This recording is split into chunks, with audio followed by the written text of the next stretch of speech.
Well, if we want to find the slope of an equation, we are basically finding, well, the derivative. And you've just learned the formula for that is this.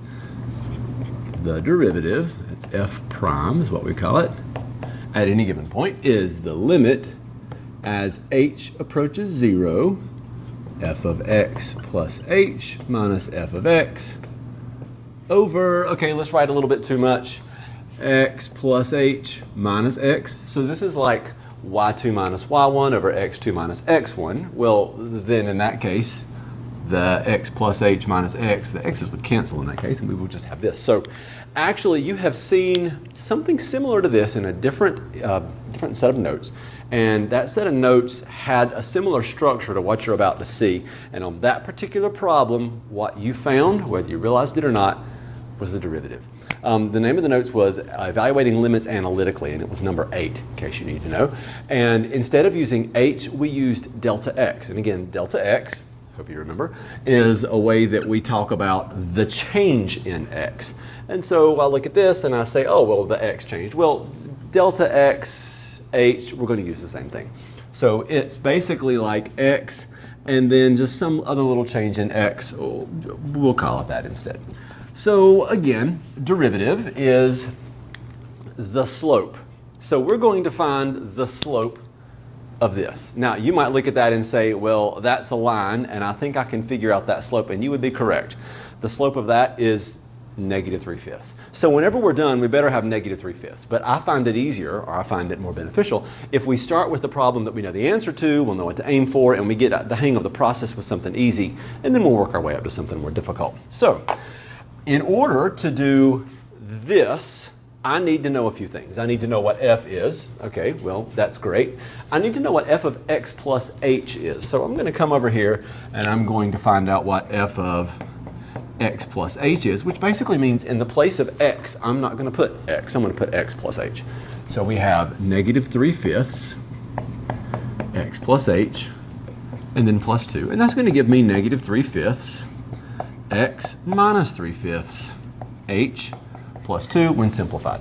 So, walking over to our formula to find the derivative, we're going to plug this in for f of x plus h, because that's what we just found.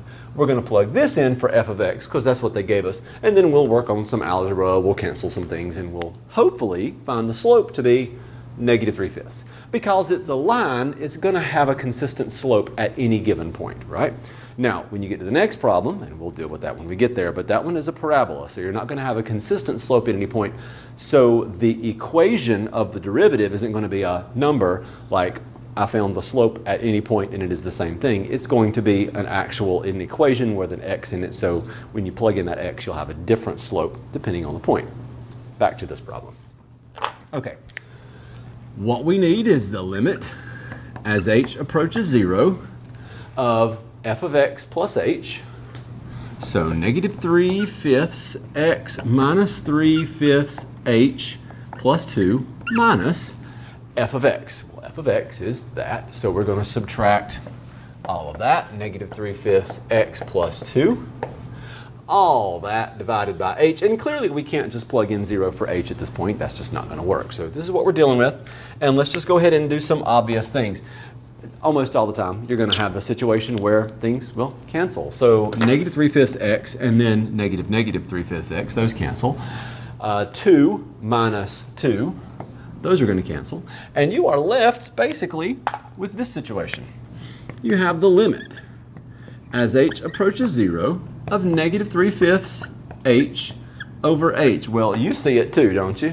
The h's are about to cancel, so we're going to cancel those. And we have the limit as h approaches 0 of -3/5. Well, you can look all day and you're not going to find a place to plug in 0 for h, because all you have is -3/5. And that is the slope. That is the derivative. Final answer, the derivative of f is -3/5. If you wanted to write it in one big concise, well, one concise place, we could say the derivative is -3/5. That's it. Next one's a little trickier.